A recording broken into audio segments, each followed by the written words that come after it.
اچھا، ایک سوال ہے جو اکثر ذہن میں آتا ہے: انسانی شعور، انسانی عظمت، اس کی آخری حد کیا ہے؟ کیا ہم ہر چیز کو اپنی عقل کے پیمانے پر پرکھ سکتے ہیں؟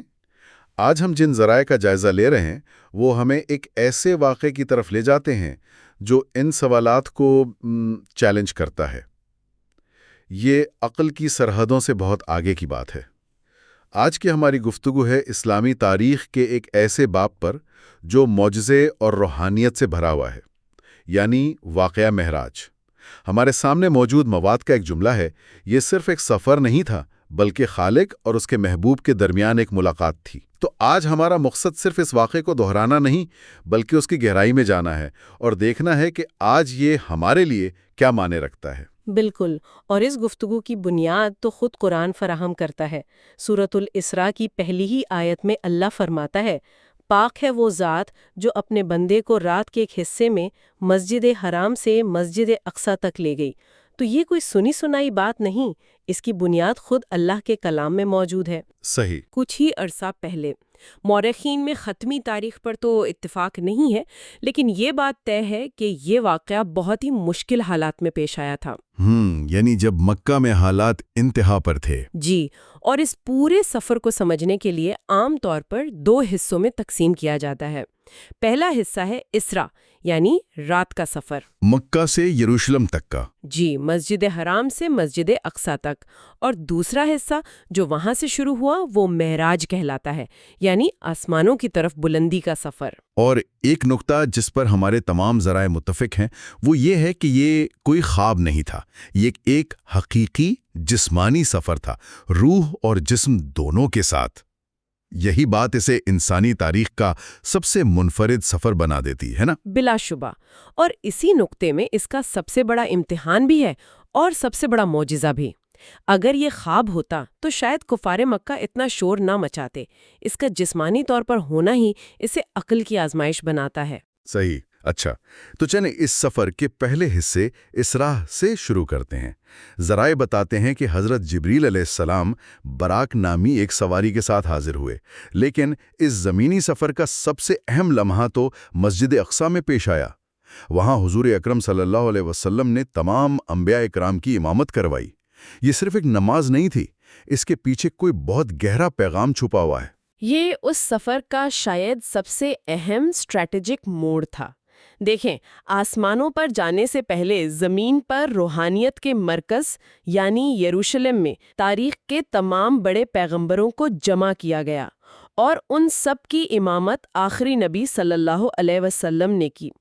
یہ اس بات کا عملی اور علامتی اعلان تھا کہ اب نبوت کا سلسلہ مکمل ہو چکا ہے۔ اچھا۔ اور یہ کہ پچھلی تمام تعلیمات کا جوہر اسلام کی شکل میں آخری بار دنیا کو دیا جا رہا ہے۔ تو یہ صرف ایک روحانی اعزاز نہیں تھا بلکہ ایک طرح سے پچھلی تمام امتوں کی قیادت کو علامتی طور پر آپ کو سونپنے جیسا تھا؟ بالکل درست، آپ اسے ایک اسپرچول ٹرانسفر آف لیڈرشپ کہہ سکتی ہیں۔ اس ایک واقعے نے یہ واضح کر دیا کہ آپ صلی اللہ علیہ وسلم صرف عربوں کے لیے نہیں بلکہ تمام انسانیت کے لیے آئے ہیں۔ آپ سید الانبیاء یعنی تمام نبیوں کے سردار ہیں۔ تو زمین پر یہ قیادت قائم کرنے کے بعد ہی آسمانوں کا سفر شروع ہوا۔ ایسا لگتا ہے کہ یہ اگلے اور بھی بڑے مرحلے کی تیاری تھی۔ تو یروشلم سے آگے کیا ہوا؟ جی، مسجد اقصی سے آسمانوں کا سفر شروع ہوتا ہے۔ ذرائع بتاتے ہیں کہ آپ صلی اللہ علیہ وسلم نے ہر آسمان پر مختلف جلیل القدر انبیاء سے ملاقات کی، اور یہ ملاقاتیں صرف رسمی نہیں تھیں، ان میں بھی گہرے اسباق تھے۔ جیسے کہ؟ مجھے یاد ہے پہلے آسمان پر حضرت آدم علیہ السلام سے ملاقات ہوئی۔ جی۔ سوچئے، انسانیت کے باپ حضرت آدم اپنے سب سے عظیم بیٹے کا استقبال کر رہے ہیں۔ یہ ایک طرح سے پوری انسانیت کی طرف سے خوش آمدید کہنے جیسا تھا۔ دوسرے آسمان پر حضرت عیسیٰ اور حضرت یحییٰ علیہ السلام سے ملاقات ہوئی۔ اچھا۔ اس میں بھی آپ صلی اللہ علیہ وسلم کے لیے ایک پیغام تھا کہ حق کی راہ میں مخالفت کوئی نئی بات نہیں۔ اور پھر حضرت موسیٰ علیہ السلام سے بھی ملاقات کا ذکر آتا ہے، جو ایک بہت اہم ملاقات ثابت ہوئی۔ بہت ہی اہم۔ حضرت موسیٰ وہ پیغمبر تھے جنہیں اللہ سے براہ راست ہم کلامی کا شرف ملا تھا۔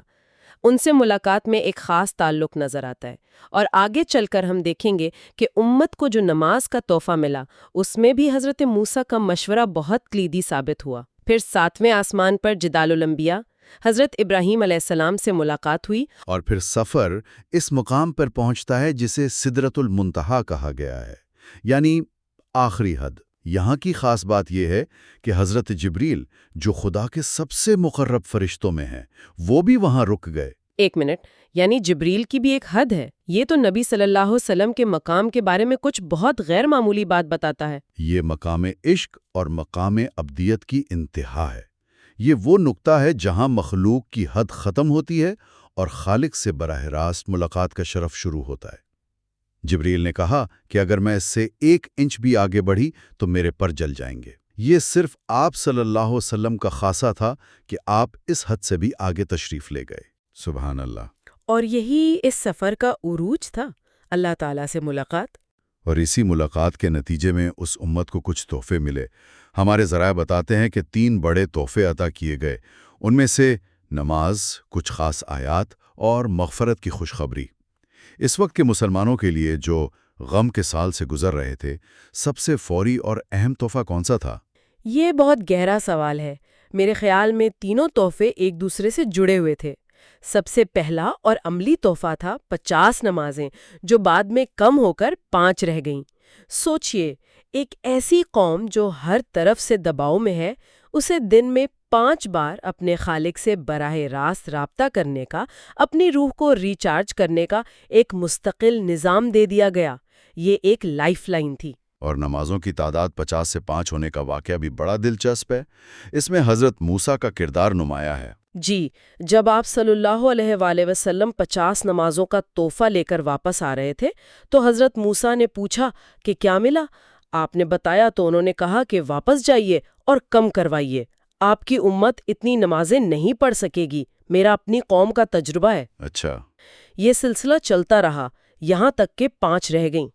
اس میں اللہ کی رحمت بھی ہے اور انبیاء کے درمیان ایک دوسرے کی امتوں کے لیے خیر خواہی کا جذبہ بھی ظاہر ہوتا ہے۔ تو پہلا تحفہ نماز ہوا، باقی 2 تحفے کیا تھے؟ دوسرا تحفہ سورۃ البقرہ کی آخری 2 آیات تھیں۔ یہ آیات صرف دعا نہیں ہے، یہ ایک مکمل منشور ہے۔ ایمان، اطاعت اور پھر اللہ سے مدد اور معافی کی دعا۔ یہ وہ ذہنی اور روحانی طاقت تھی جس کی اس چھوٹی سی جماعت کو شدید ضرورت تھی۔ اور تیسرا تحفہ یہ خوشخبری تھی کہ اس امت میں جو شخص شرک کیے بغیر مرے گا، اس کے باقی گناہوں کی معافی کی امید ہے۔ یہ مایوسی کے اندھیروں میں امید کا سب سے بڑا چراغ تھا۔ سبحان اللہ، یہ تو اس سفر کی تفصیلات ہو گئیں، لیکن اب اس بحث کو موجودہ دور سے جوڑتے ہیں۔ آج کے اس مادی تیز رفتار دور میں اس روحانی واقعے کی کیا اہمیت ہے؟ پہلا نقطہ جو ہمارے ذرائع اٹھاتے ہیں وہ ہے مشکل کے بعد آسانی۔ یہ واقعہ عام الحزن یعنی غم کے سال کے بعد پیش آیا۔ جی، عام الحزن کو سمجھنا بہت ضروری ہے۔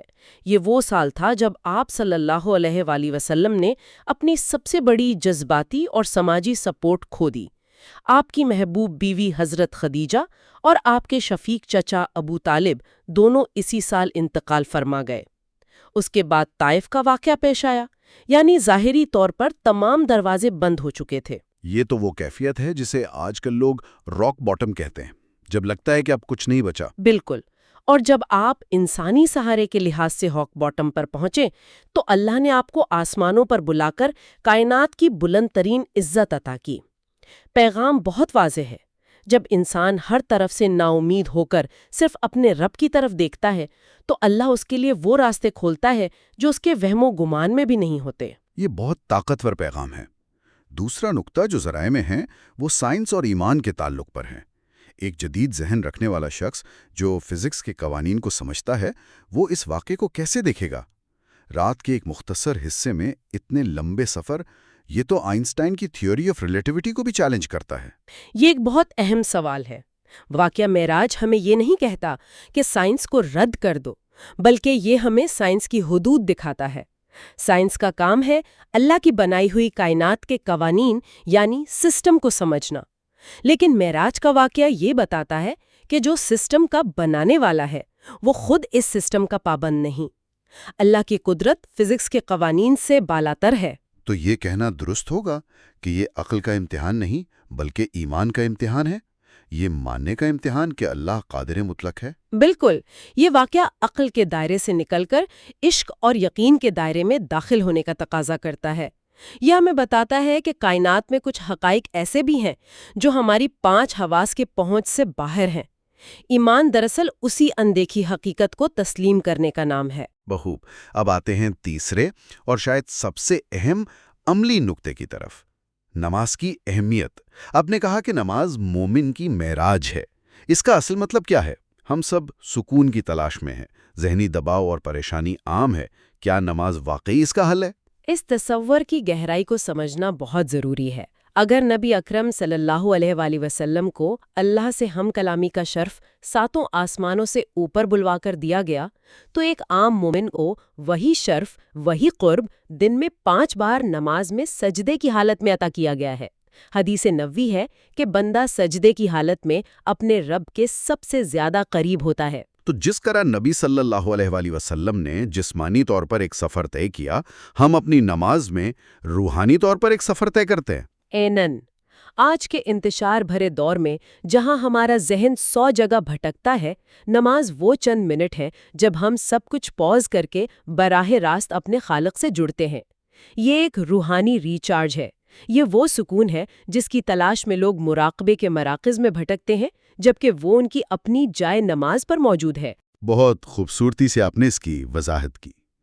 تو اگر ہم آج کی گفتگو کے اہم نکات کو سمیٹیں، واقعہ معراج صرف ایک تاریخی معجزہ نہیں ہے، یہ آپ صلی اللہ علیہ وآلہ وسلم کی عالمگیر قیادت کا درس دیتا ہے۔ یہ ہمیں نماز، سورۃ البقرہ کی آخری آیات اور مغفرت جیسے تحفوں کی اہمیت بتاتا ہے، اور سب سے بڑھ کر آج کے دور کے لیے یہ ہمیں امید کا پیغام دیتا ہے کہ ہر مشکل کے بعد آسانی ہے۔ جی، اور یہ بھی کہ ایمان کی دنیا عقل کی حدود سے کہیں زیادہ وسیع ہے۔ بالکل، اور یہ کہ نماز کے ذریعے ہم روزانہ اپنے خالق سے اپنا تعلق مضبوط کر سکتے ہیں۔ حتمی پیغام یہی ہے کہ شب معراج ہمیں یاد دلاتی ہے کہ انسان کی عظمت کی کوئی حد نہیں، وہ ستاروں سے بھی آگے جا سکتا ہے، لیکن اس کی ایک ہی شرط ہے کہ وہ اپنے رب سے جڑا رہے۔